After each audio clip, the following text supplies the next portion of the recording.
Hello বন্ধুরা, সবাই কেমন আছো? আশা করি সবাই ভালো আছো। আমিও ভালো আছি। আজকে তোমাদের সাথে একটা নিরামিষ সোয়াবিনের রেসিপি শেয়ার করব। খুব শুকনো খুব সামান্য মশলায় সেটা তৈরি হয়ে যায়। সেটাতে লাগে হলো শুকনো লঙ্কা, তেজপাতা, গোটা গরম মশলা, গোটা জিরে, হলুদ, হলুদ গুঁড়ো, লবণ, ধনে গুঁড়ো, লঙ্কা গুঁড়ো, জিরে গুঁড়ো, টমেটো, আদা বাটা, আর স্বাদ মতো চিনি লাগে।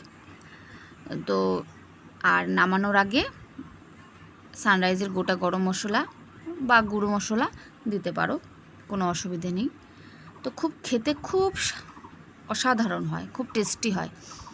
আর আমার হাজব্যান্ড, আমার ছেলে তো খুবই ভালোবাসে খেতে। নিরামিষটাই বেশি ভালো লাগে।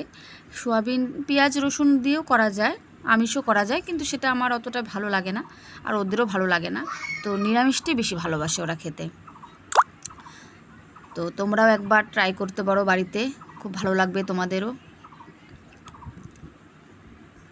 তো কেমন হয়েছে তোমরা সবাই জানিও আমাকে, দেখতে কেমন হয়েছে।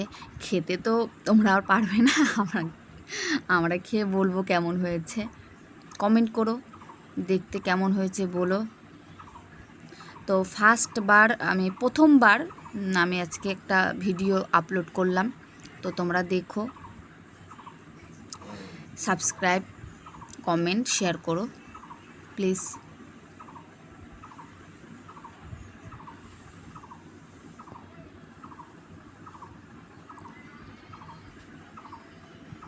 আমার ভাতও হয়ে গেছে, এদিকে সোয়াবিনের তরকারিটা হয়ে গেছে, লাস্টে এটা দিয়ে দিলাম।